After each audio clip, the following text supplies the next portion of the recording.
자, 로마서 복음입니다. 복음을 대하는 우리의 메시지는 믿음이죠. 복음을 증거한다 할 때도 믿음이 필요하고, 또 복음을 들었습니까? 영접하고 순종해야 되죠. 그러려면 계시가 임한다고, 천사가 나타난다고 되는 게 아니고, 예수님이 직접 나타나도 안 됐잖아요. 구약에 40년 동안 매일이 기적이었지만 안 되잖아요. 결국 믿음이에요. 율법의 실패는 믿음에 있었어요. 듣기만 하고 계시가 되고 나타나도 나타나신 예수님을 죽인다고요. 믿음이 없으면 행할 수가 없어요. 근데 잘 몰라요. 아무것도 몰라요. 그런데 믿음이 있으면 행해요. 뭔지도 모르고 일단 행해요. 100% 주님을 이해하지 못하지만 행함이 있어요. 기념이 된다고. 옥합을 깨트린 여인 몰라요. 어느 정도 생각을 했는지 모르지만 몰라요. 그러나 주님의 장사함을 예비하고 준비해서 기념이 되게 하고 칭찬을 받아. 베드로가 주는 그리스도의 하나님, 살아계신 하나님의 아들이다. 얼마나 계시를 알았겠어요. 잘 몰라요. 그러나 그때 성령이 그냥 주시는 말을 하고 행동을 하면서 역사와 기적이 되는 것. 그게 자기의 실력이 아니었습니다. 그러니까 그 다음에 또 넘어지죠. 계속 믿음으로 사는 거예요. 우리가 믿음으로 산다. 너무너무 중요합니다. 왜? 복음이니까. 성경의 모든 말씀이 복음이에요. 어떤 복음이에요? 분말가루 복음. 여기에 눈물 떨어져야 됩니다. 액체가 들어가야 다시 살아나요. 우리에게 유익이 되고 생명이 되는 겁니다. 그래서 오직 의인은 믿음으로 말미암아 살라. 이 구절에서 이 로마서의 전체 핵심 구절이고 성경 전체의 우리 삶의 메시지 아닙니까? 오직 의인은 믿음으로 말미암아 산다. 거기서 그냥 어떤 사람은 나는 의인이라 여기 꽂혀 있어요. 그게 뭐가 중요해요? 의인인 걸 뭐 고집입니까? 아니죠. 나는 믿음이 있다. 어떻게 확인된가요? 어떻게 확인해요? 기도로 확인이 돼요. 눈물이 있어야 그게 믿음이 있는 사람. 믿음이 있다는 것은 결국 기도한다는 의미죠. 문제가 있을 때 돈이 있다. 돈으로 해결하려고 그래서 누가 기도를 해요. 믿음이 있다. 믿음으로 해결하려고 그래요.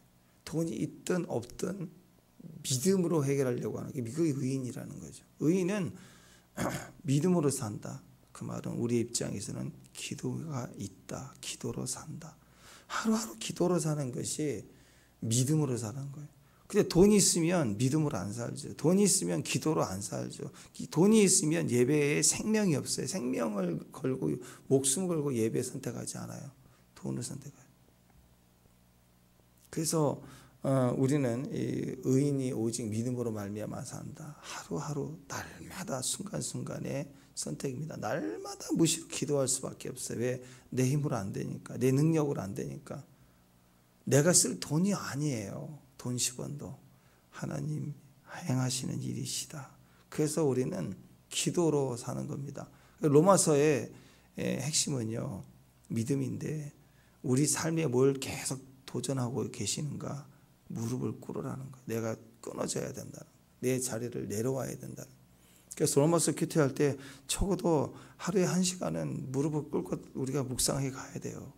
기도해야 돼요. 우리는 오늘 말씀, 이 큐티 말씀, 오늘 본문의 말씀에서 이게 액체가 들어가야 사는 사람들이에요. 액체가 들어가지 않고 나온 정보, 그냥 유익된 깨달음, 이거 아무 쓸데없어요. 주님이 나타나셔도 능력이 안 되는데 우리가 깨닫는 거 가지고 뭐가 되겠어요? 깨달았다, 알았다, 대단하다, 아무 쓸데가 없습니다. 눈물이 들어가고 무릎이 꿇어져서 땀방울 들어가서 말씀을 순종해낼 때 그때 향기가 품어져 나오고 살아계심이 토해져 나오고, 그래서 나도 기름 토해내잖아요. 왜? 그가 상에 앉았을 때 우리 잔치 생각해보세요. 인간이 할 수 있는 진짜 맛있는 귀한 잔치를 베풀었어요. 근데 주님만 빠졌어요. 그 뭐예요 그거? 먹고 뛰고 마시고 놀았다 함이라. 우상숭배가 그런 거 아니에요? 생각해보세요. 밥 한 끼 같이 먹을 때 주님 빠진 것도 아쉬운데, 그럴 수도 없는데, 그럴 수 없느니라 그러잖아요. 근데 밥 한 끼가 아니라 한번 전 재산을 다 쏟아내서 잔치를 한다고 합시다. 근데 주님이 빠졌어. 그러면 밥 한 끼 먹을 때 빠진 것과는 비교가 안 되겠죠. 무슨 의미죠? 우리가 일생에 내 모든 돈을 투자해서 큰 잔치를 벌일 이유가 뭐가 있나요? 내 즐거움이고 내 자랑 아닌가요? 남들이 하는 것 이상으로 내가 쏟아내 잔치를 해요. 남들이 하는 정도 뭐 돌잔치 뭐 결혼잔치 할 수 있잖아요.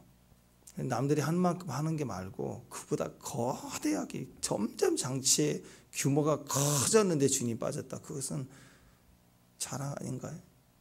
결혼식의 축제와 축복의 이상, 나는 이런 잔치를 하는 사람이라 자랑 아닌가요?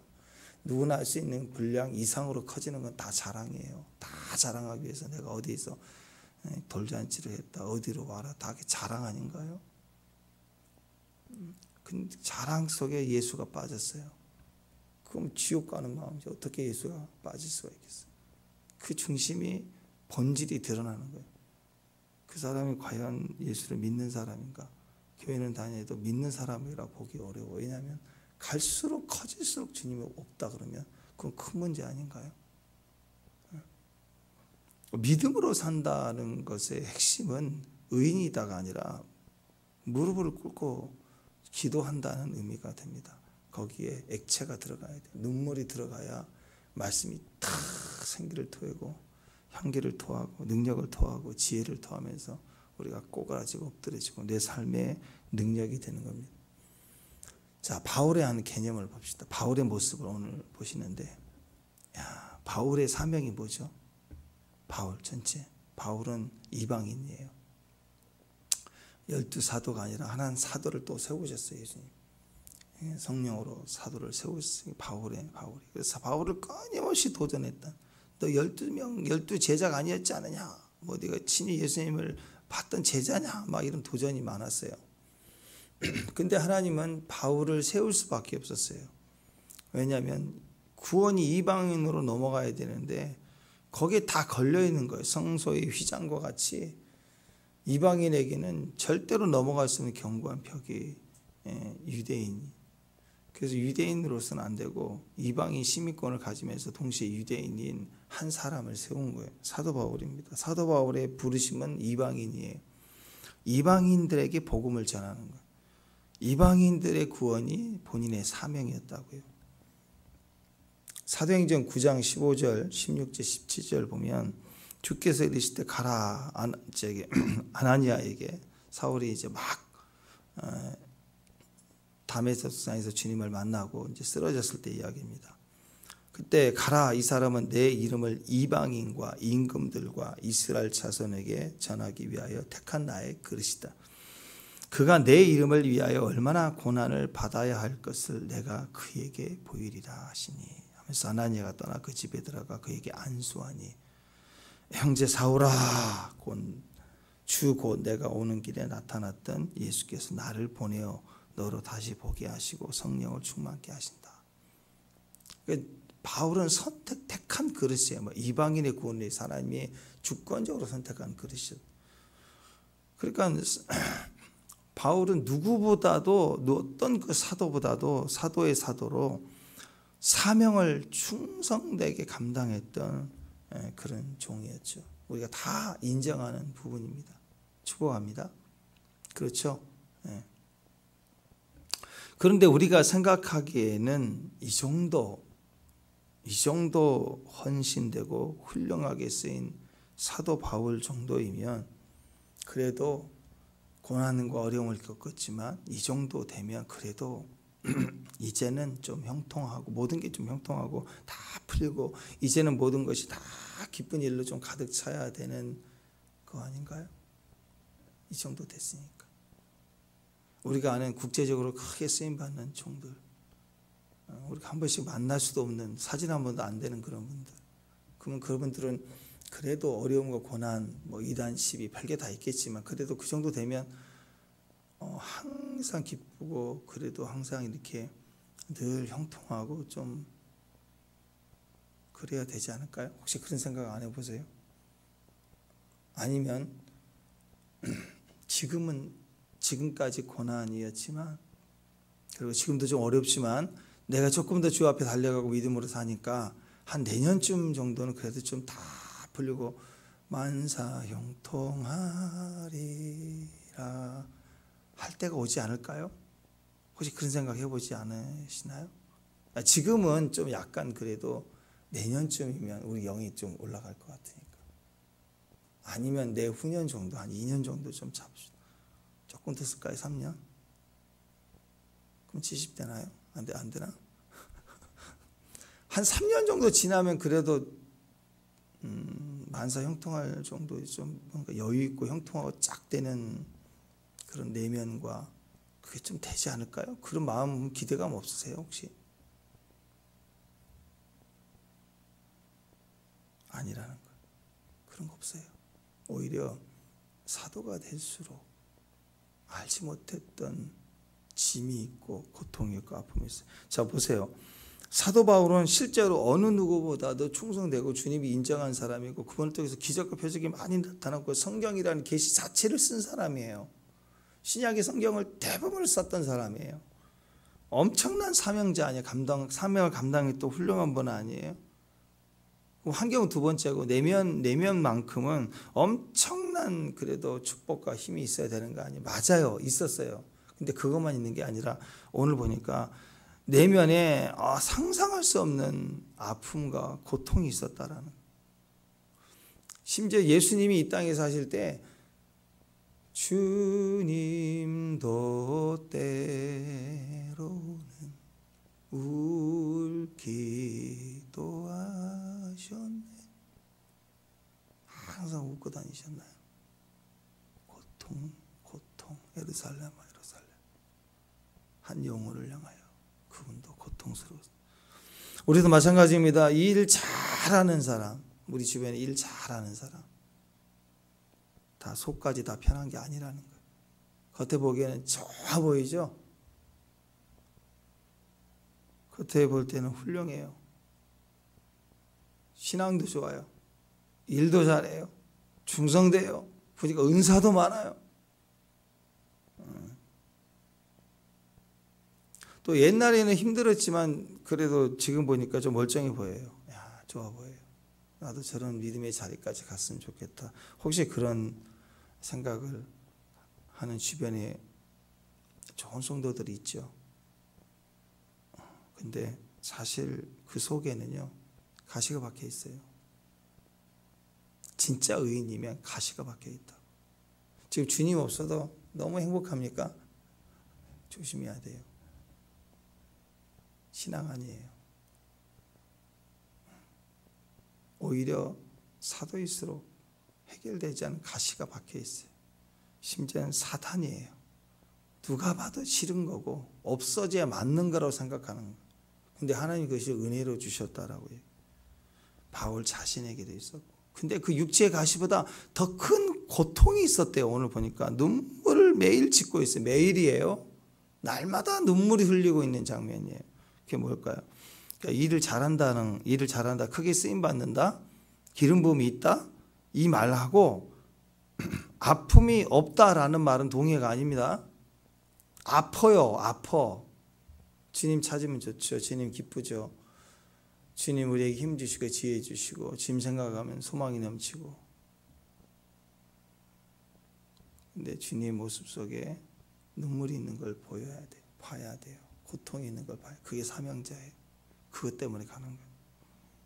오늘 말씀 보면 바울의 아픔이 나와요. 1절, 2절, 3절 보니까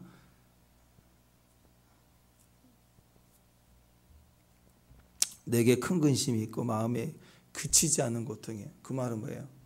이전에 한번 크게 고통스러웠던 게 아니라 문득 떠오를 때마다 고통이 된 게 아니고 지금 박혀있는 고통이에요.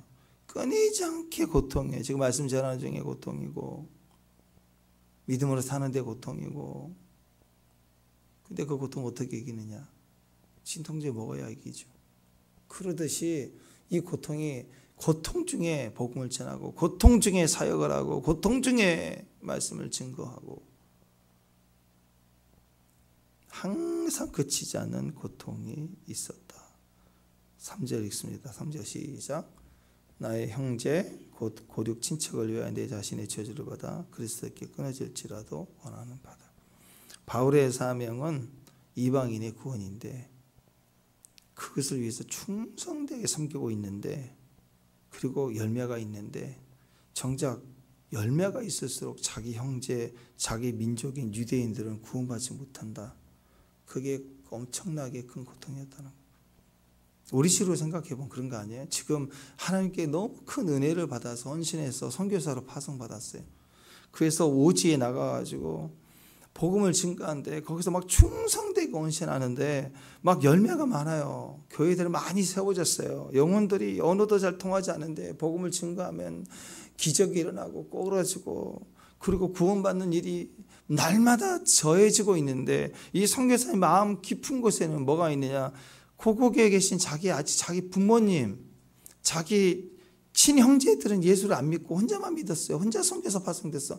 구원의 역사가 기적처럼 일어나는데 자기 가족은 아직 안 믿는다 그러면 얼마나 안타까울까요? 지옥 간다 그러면 이 영혼들은 나는 이렇게 쓰임받는데 오제의 영혼들은 이렇게 쓰임받는데 병 하나 받고 구원 받는데 내 가족은 구원 안 받는다 그러면 얼마나 마음이 아플까요? 얼마나. 상대적으로 훨씬 더 큰 고통 아닌가요? 얼마나 큰 고통이었는지 내가 대신 저주받아 지옥에 간다 할지라도 내 부모, 내 친형제들이 구원받았으면 좋겠다. 8장 마지막에 그랬잖아요. 8장 마지막에 굉장한 이야기가 나옵니다. 그리스도 안에 있는 하나님의 사랑에서 진짜 한 번 구원받은 생명은 결탄코 끊어질 수 없다 그랬어요. 그리스도 예수 안에 있는 사랑을 누가 끊으리요? 힘이나 권세나 미래나 장래나 어떤 권세나 어떤 힘이나 누구라도 끊을 수 없다. 끊어질 수 없다. 그리스도의 사랑에서 끊어질 수 없다. 확증을 받았어요. 한 번 구원받은 사람. 어떤 사람? 진짜예요. 진짜 구원받은 사람 얘기하는 거예요. 교회 한 번 다니다가 크리스찬이라 이름 가지고 있다 지옥 가는 사람 말고요. 그러니까 그런 소리가 나오는 거죠. 진짜 한 번 구원받은 사람은 혹시 삶에 고난이 오고 또는 불강력적인 상황이 오잖아요. 치매 걸렸다 그러면 어떻게 믿음을 발휘해요? 환자인데. 어쩔 수 없는 상황일지라도 주님은 우리 손을 안 놔요. 더 이상. 이제 더 이상 잃어버리지 않는다고요. 그래서 진짜 구원받은 사람 끝까지 끊어질 수 없다라고 얘기를 합니다. 내가 확실하노니 사망, 생명, 천사들, 권세자들, 장래일, 현재, 능력, 높은 기품, 어떤 피조물이라도 우리 주 그리스도 예수 안에 있는 하나님의 사랑에서 끊을 수 없다. 딱 못 박았어요. 끊어질 수 없다. 근데 만약 혹시 그런 일이 가정이에요. 만약 혹시 그런 일이 일어나서 내가 그리스도에게 끊어지는 대가가 있을지라도 내가 한 가지 원한다면 우리 가족 구원받았으면 좋겠다. 우리 가족 구원을 받는다면 내가 나를 끊어져도 괜찮아요. 그걸 대가 지불해서라도 내 가족이 구원받을 수 있다면 이 고통, 끊이지 않는 이 고통의 해결받았으면 좋겠다. 이게 사도 바울의 고백입니다. 모세와 비슷한 거죠. 그죠? 기억나시나요? 출애굽기 32장 보면 하나님 이스라엘 백성들을 구원해 주세요. 그렇지 않으면 내 생명록에서 내 이름을 지워주세요. 모세가 여호와께로 나와 아뢰되 여짜오되 슬프도소이다. 이 백성이 자기를 위하여 금신을 만들어 쌓으니 큰 죄를 범하였나이다. 그러나 이제 그들의 죄를 사시옵소서. 그렇지 아니하시오면 원하건대 주께서 기록하신 책에서 내 이름을 지워버려 주옵소서. 자기 목숨을 내놓고 끊어질 수 없는 사랑에서 끊어짐을 당하더라도 원하는 건 살려달라는 거, 구원해달라고 생명을 구하는 기도, 목숨 내놓고 생명 구하는 기도를 하고 있어요. 그만큼 자기 형제를, 동족을 사랑했다는 거예요. 사랑했다. 얼마나 이게 진짜예요. 진짜 사랑했다는 거예요. 여러분 자기밖에 모르고 늘 중심이 이렇게 늘 꼬인 사람 얼마나 많은지 몰라요. 한번 틀어지면 뭐가 마음에 삐뚤어지면 별거 아닌데 머리에 무슨 말뚝이 박힌 것처럼요. 그렇게 고집을 부려요. 그거 하나 때문에 아무것도 아닌데. 그 주님 안에서 다시 선악과로 돌아간 사람이라고. 믿음으로 사는 게 아니에요. 구원받은 자의 삶으로 사는 게 아니에요. 구원받았잖아요. 아멘. 그럼 믿음으로 살아야죠. 구원 받았습니까? 아멘. 그럼 믿음으로 살아야 돼요. 왜 선악과로 돌아가냐고. 왜 선악과로. 랍비 문학에 있는 이야기. 어리석은 새 이야기인데요. 하나님이 처음 새를 만들었을 때 새는 원래 날개가 없었대요. 근데 이 새는 몸짓도 작은 데다가 크지도 않아. 그리고 다리도 힘도 약해서 빨리 뛰지는 못하고, 두 발로 뛰니 뭐 네 다리로 뛰는 것보다 더 약하겠죠. 건축. 몸뚱이 날개 없는 새가 이렇게 뛴다. 닭을 생각하면 되겠네. 닭은 날개 달리지만 뭐 거의 날지는 못하죠. 옛날 시골 닭이 지붕까지 날아가는 건 봤지만 그건 뭐 얼마나 날아? 그걸 비행이라고 해야 되나? 일단 새가 날개가 없었대요. 그리고 두 다리로 약하게, 몸집도 작고 공격적인 무기가 없고, 그래서 겨우 나무나 풀숲 사이에 이렇게 숨어 있다가 도망가야 되고 숨어야 되는데, 그래도 한번 나오다가 들키면 잡히는 거예요. 하여튼 들키면 바로 잡히는 게 새예요. 그래서 가장 쉽게 잡아먹히는 동물 중에 하나가 새였대요. 그래서 새가 하나님께 원망합니다. 하나님, 정말 하나님은 불공평하세요. 호랑이나 늑대를 보면 무서운 발톱과 날카로운 이빨을 주고 빠른 발과 근육을 주어서 항상 이기게 하는데 우리에게는 아무것도 주신 게 없다고. 그래서 이 새들이 하나님 앞에 가서 막 원망을 해요. 그래서 도저히 안 되겠다. 하나님 찾아가자. 그리고 하나님께 막 가서 원했대요. 그래서 하나님, 저에게도 우리 몸에 무기를 주세요. 무기를 주세요. 그 하소연을 들은 하나님이 뭘 줄까? 그러면 호랑이처럼 날카로운 이빨을 줄까? 기린처럼 긴 다리를 줄까? 뭘 줄까? 곰곰이 주님이 생각하다가 날개를 달아준 거예요. 창세기 얘기 아닙니다. 창세기 얘기 아니에요. 랍비 문학이 우리 깨달으라고 주는 거예요. 날개를 달아주는데 그 순간 이 날개를 단 이 새들이 너무 좋아서 기뻐서 막 뛰면서 갔대. 너무 좋아서.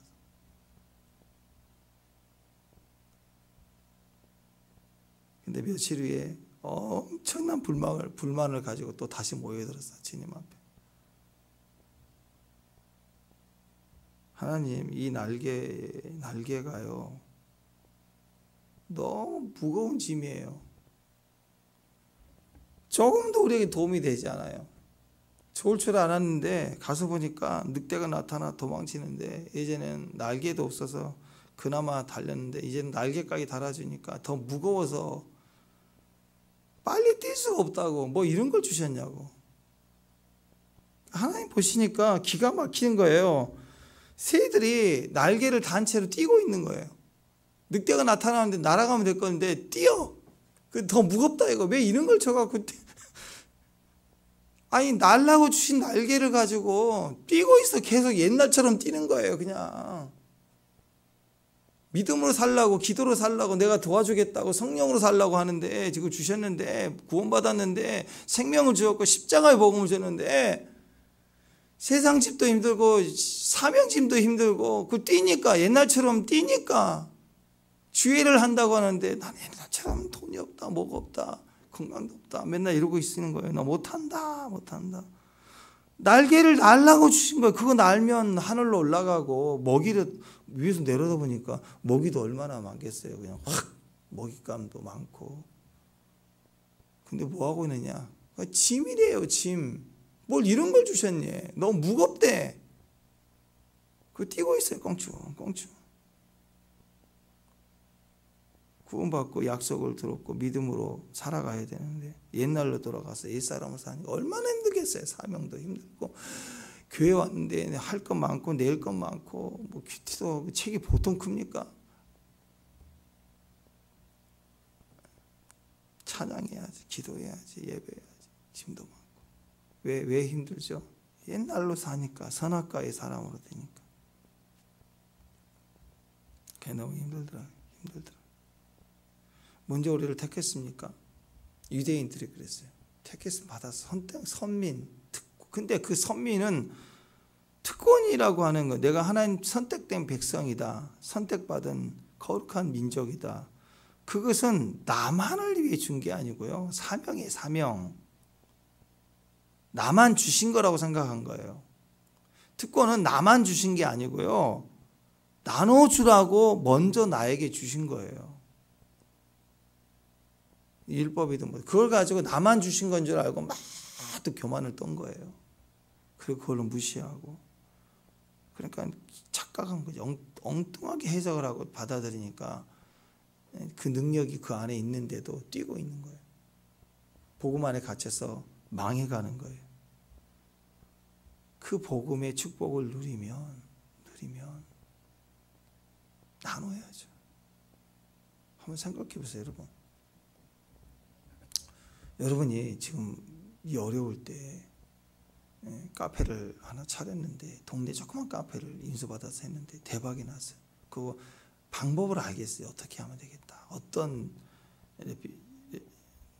그 케이크를 만들었는데 진짜 이것이 너무 잘 팔리면서 잘 됐다. 그러면 이게 돈이 너무 많이 벌린다. 그러면 내 사업만 확장시킬 게 아니라 여러분 동생들, 친척들 누구 좀 도와주고 싶지 않아요? 이 사업 1호점, 2호점 해서라도 막 돕고 싶지 않겠어요? 이걸 나눠주고 싶지 않아요? 나만 계속 막 지어 나갈 거예요. 창고 짓고 나만 혼자 막 부자가 되려고 그러지 않을 거라고요. 세상에 악한 사람일지라도요, 자꾸 어느 좋은 정보가 있으면 나누고 싶은 거예요. 여러분이 뭔가 아플 때 죽을 병에 걸렸는데 뭘 먹어서 나았다. 아니 하다못해 무슨 그 음식점 된장찌개 진짜 잘하는지 맨날 집에서 먹었지만 어느 집에 너무 맛있는 된장찌개 있으면 알리잖아요. 데리고 가고. 그게 뭐라고. 뭔가 알려주고 나누고 싶은 거 있잖아요. 그러면 복음이, 하나님의 말씀이 된장찌개보다 못할까? 나만 주신 게 아니고, 나에게만 주신 게 아니고 나누라고 주신 거예요. 어떤 은혜든 다, 시간이든 물질이든 건강이든 다 내게 주신 진짜 선민사상은 나누라고 먼저 주신 거지, 나에게만 주신 게 아니라고, 내 것이 아니라고요.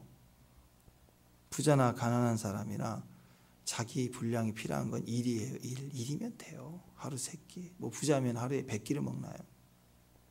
질적으로 조금 더 많아질 수 있지만 그러나 다 3끼예요. 겨우. 요즘에는 뭐 한 끼의 운동도 있고 뭐 2끼면 된다 그런 시대 아니에요. 노동을 안 하니까. 나머지는 다 뭐예요? 사명이에요. 사명이 큰 거예요. 그래서 재산이 많고 시간이 많은 사람은 사명이 큰 거라고요. 그래서 그 사랑을 따라서 일을 하는 거, 우리에게 주신 건 짐이 아니라 특권이라고, 나누라고 주신, 나를 선택해서 나를 택하여 주신 거라. 그래서 오직 의인은 믿음으로 말미암아 산다는 그 믿음 속에, 또 엎드리는 기도 속에는 나만 있는 게 아니에요. 내 필요한 게 있는 게 아니에요. 그것은 그냥 일이에요. 일. 필요한 거 구하고, 심지어는 이 필요한 것은 내가 구하지 않아도 있어야 될 줄 아세요. 하나님이 다 주세요. 다. 나머지 구할 건 뭐예요? 주님의 마음을, 주님의 아픔을, 내 소원함을 만나줘서 내가 그것을 구하는 거, 남의 소원과 필요를 따라서 내가 도움을 주고 기도하는 거, 그게 인생의 사명이라고요. 사명. 그래서 모세의 중보기도에 민족이 들어가 있고 아픔이 들어가 있고, 주님 앞에 주님의 사랑도 들어있지만 민족이 있고, 그게 중보자이죠. 중보자는 양쪽의 마음을 다 가지고 있는 거예요. 제사장의 마음이에요. 목숨을 걸었어요. 생명을 걸었어요. 자기 목숨을 내놓고 저들을 살려달라고. 그게 진짜 특권 의식이 아니라 특권을 가진 자의 모습이에요. 무조건 중보기도가 살아있어야 되는 거예요. 기도하는 사람, 믿음으로 말미암아 산다. 기도가 살아있어요. 그 믿음으로 말미암아 그 민족에 대한 마음, 중보기도예요. 엎드려서 부르는 거예요. 그래서 하나님이 우리를 그냥 부르신 게 아닙니다. 우리 교회, 저와 여러분, 마지막 때 우리 민족, 이 새벽에 이렇게 나와 있는 거 다 그냥 하나님 오늘 그냥 이렇게 쭉 부르신 게 아니라고요. 사명으로 부른 거예요. 사명. 그냥 날개 주신 게 아니라고, 날라고 주신 거라고요. 날지 않으면 날개가 짐이겠죠. 어떤 사람들은 이 나라는 희망이 없다. 희망이 없기는요.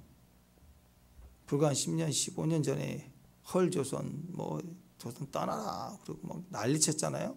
10년 사이에 우리나라가 얼마나 이 코로나 시대를 건너오면서 이 조그만 나라도 지금 위험하다, 어렵다 그래도요, 얼마나 잘 사는 나라가 됐는데, 지금 해외로 나가는 사람이 어마어마하대. 지금 이 어려운 시기에. 그래도 다 가요. 다 가. 우리가 희망이 없나요? 아니에요. 그 사람에게 희망이 없는 거예요. 근본적으로 성경적 이유로는 믿음이 없어서 희망이 없는 거고요, 기도가 없으니까 희망이 없는 거예요. 바울을 보세요. 모세를 보세요. 한 사람의 증보 기도가 민족을 살려내요. 민족을 하나님 앞에 건져내고 있어요. 절망하고 있는 사람에게는 이런 기도가 나오나요? 살 수가 없겠죠. 네. 한 사람이 있으면 살려내는 겁니다. 문제투성이고 범죄가 많고 넘어지고 깨지고 분열되고 이간질되고 국제 정세가 이렇고 조국이 어떻고, 아니에요. 그냥 예전 김용기 장로님, 조국아 안심하라, 내가 기도하고 있다. 나라를 막 얘기하는 거. 그 정도 책임을 지고 엎드려 기도하고 있는 거예요. 요즘 뉴스를 접할 때마다 누구 탓을 막 할 때가 많잖아요. 그건 책임지는 사람이 아니에요. 중보자는 그 뉴스의 소식을 들을 때 엎드려 기도하는 기도 제목이잖아요. 정치인들 중에 무슨 일이 터질 때마다 지적하고 자기 논리 펴기 바쁘지, 책임의식을 가지고 미안해하고 또 이것을 더 일어나지 않게 재발 방지하기 위해서 우리가 노력하겠다고 하고 위로한 사람들은 본 적이 없어요. 일단 상대를 공격하지, 모든 책임을 다 넘기죠. 탓을 하기 바쁘다라는 거죠. 근데 중보 기도자는 아니죠. 믿음을 가진 의인은 기도하는 사람입니다. 아픔을 가지고 있는 사람, 그리고 그것을 품어내는 사람들, 그 사람이 진짜예요.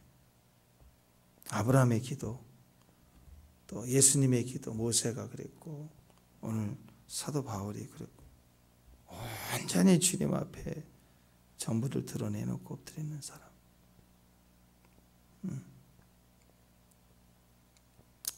사랑은요, 그래서 지금도 주님은 아픔 중에 고통 가운데 우리를 기다리고 계세요. 그리고 그 음성을 듣는 사람들이 일어날 걸 알고 주의 백성들이 일어날 걸 기다리고 있어요. 우시면서 기다리고 있다. 주님을 향하여 달려가는 종들 가운데 주의 눈물을 본 사람들은 일어나요. 중보해요. 그래서 사랑은요, 아파요. 여러분, 사랑하는데 안 아픈 사람 있나요? 결혼하겠대요. 사랑한대요. 그 얘기를 들어보니까 서로 사귀는 도중에 한 번도 아픔이 없다. 그 사랑 아니에요. 인생에 여러분 가장 사랑하는 사람들, 여러분 부모님들, 가족 보자고요.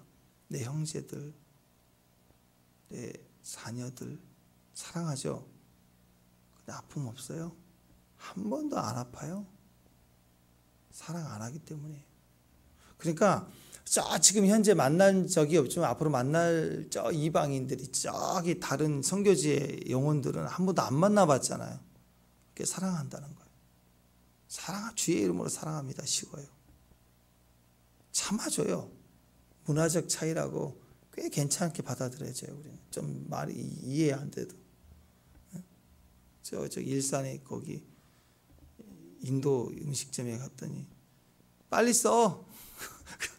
인도 사람이 메뉴 선택해서 써라, 빨리 써. 반말해. 아니 언제 봤다고 손님한테 반말이야. 그랬더니 시커먼 사람이 주방에 있으면서 인도분이 빨리 써.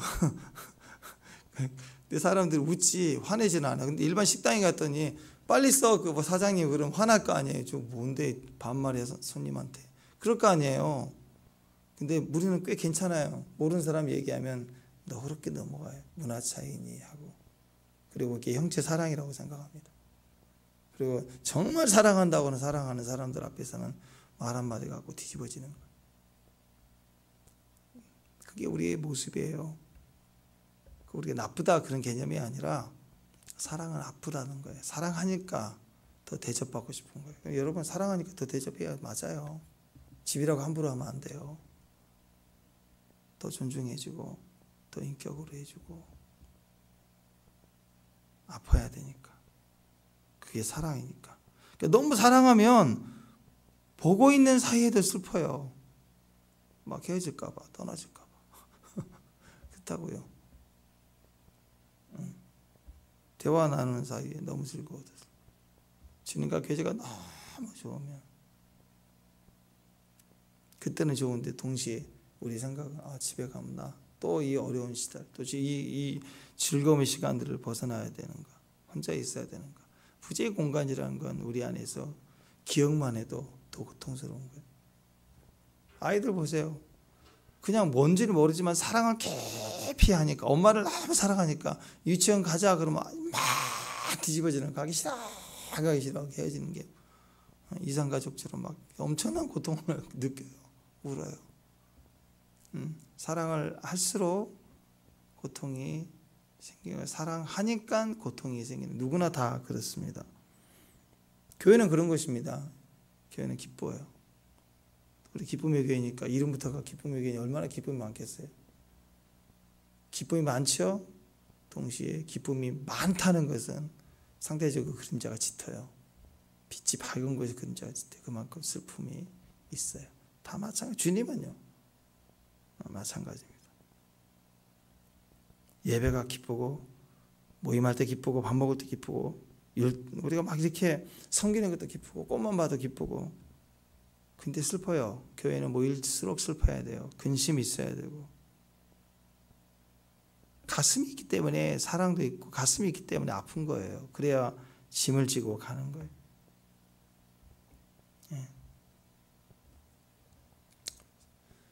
새벽 3시까지 방이 불 켜져서 가봤더니 얘가 게임을 한다.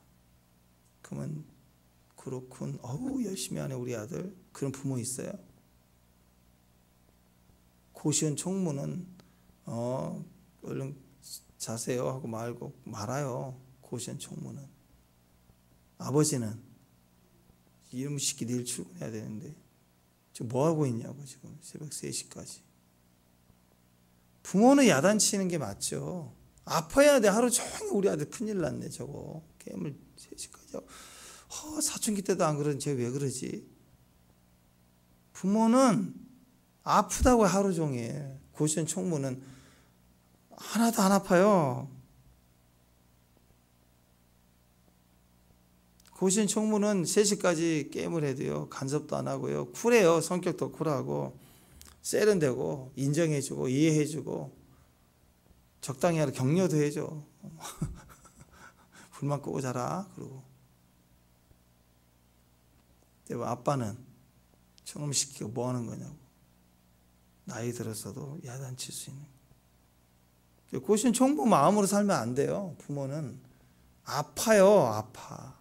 아프다고요. 그래야 생명이 있고 성장이 있고 변화가 있는 거죠. 사랑은 기다림이에요. 기다림 속에서도 아픈 거예요. 아프니까 기다리는 거예요. 그러나 말 한마디가 살려내는 거예요. 그래서 말 한마디 못하고 참고 있는 거 아픈 거예요. 우리가 안 아프려면 어떻게 하죠? 말 한번 돼요. 말 한마디 툭 던지고. 근데 아파요. 그게 사랑이니까.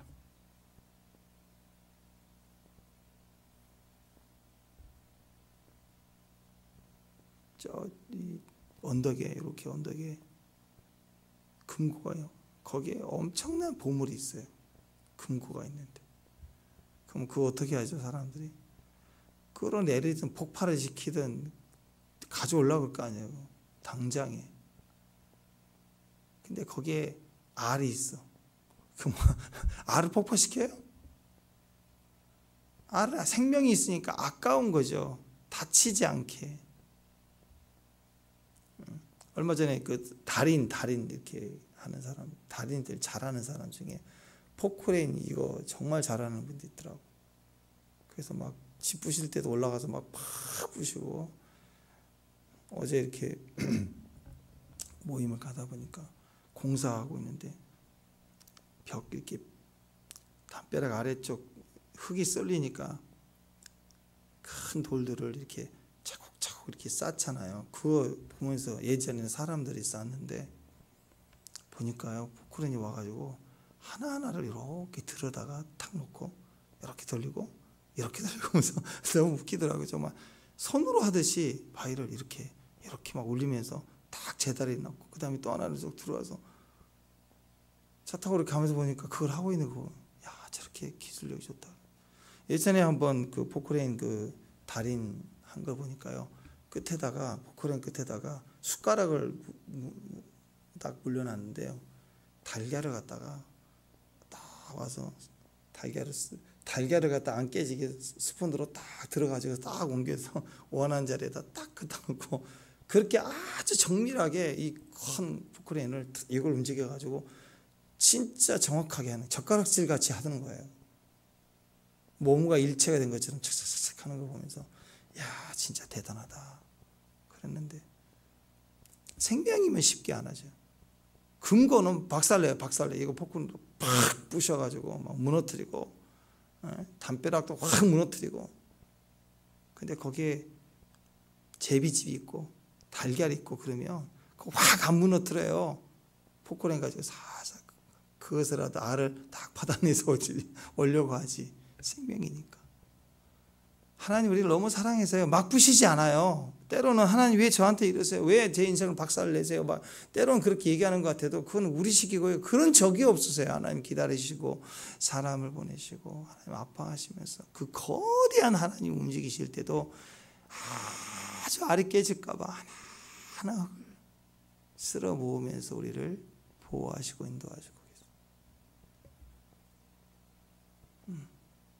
독수리가 그 새끼를 갖다가 안고 가는 것처럼 우리를 보호하시고 감싸고 덮은 적이 한두 번이었느냐 얘기하잖아요. 머리털까지 세신 분이 우리를 이렇게 친히 보호하시는 하나님이십니다.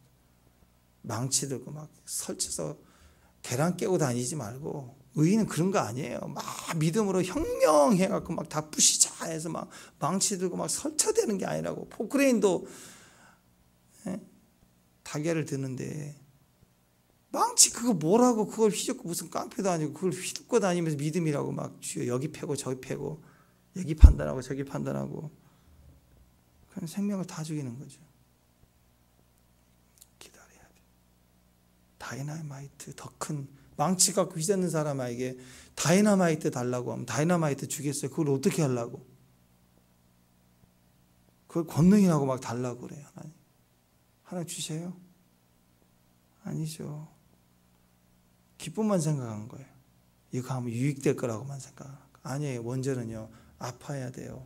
사랑을 봐야 돼요. 근심을 가져야 돼요. 고통을 알아야 돼요. 그 사랑을 해야 품어내는 거예요. 그게 사명자예요. 바울도 그래요. 우리도 아프고 힘든 거 사명입니다. 그리고 사랑해서 그런 거예요. 그래서 그거 놓치면 안 돼요. 그래서 이 새벽을 붙들어야 되고, 그 가정을 놓치면 안 돼. 붙들어야 돼요. 우리 자녀들 끝까지 품어내야 돼요. 교회를 품어내야 되는 거예요. 신앙은 믿음으로 달려가야 되는 거예요. 끝까지. 그래서 우리에게 뭘 주셨어요? 날개 주셨어요. 복음을 주신 거예요. 오직 의인은 믿음으로 말미암아 살라고, 믿음으로 살라고 믿음을 딱 주셨다고요. 주님, 우리는 늑대같이 이빨도 없고요, 날카로운 발톱도 없고요, 호랑이같이 막 그런 무섭지도 않고요, 기린처럼 큰 다리도 없고 아무것도 없어요. 우리에게 뭘 주셨어요? 믿음을 주셨어요. 저는 누구처럼 돈도 없어요. 인맥도 없어요. 그럼 우리에게 뭘 주셨어요? 믿음 주셨다. 그러면 믿음으로 살아야죠. 아멘. 네, 믿음으로 살아야죠. 이빨로 살지 말고, 뿔로 살지 말고, 오직 의인은 이름으로 말미암아 날개 다시고 나시길 바랍니다. 아멘. 날개 달고 구원받고 나서 껑충껑충 뛰어다니면 안 돼요. 네. 늑대다 그랬더니 뛰어다녀. 막 뛰어다녀. 살다가 망하는 거예요. 오직 의인은 기도로 삽니다. 아멘. 오늘 기도에 승리하시기를 주의 이름으로 축원합니다. 기도합니다. 하나님 감사합니다. 우리 시간 믿는다고 옳다고 이게 맞는 거라고 망치들고 설치고 깨고 다녔던 무지한 우리의 존재가 하나님 오직 믿음으로 사랑하고 아파하는 자리에서부터 품어내는 사랑이 되기를 원합니다. 오직 의인은 믿음으로 말미암아 살리라 하신 말씀으로 기도하며 승리한 주의 종들 되게 하옵소서. 오늘 또 승리케 하옵소서.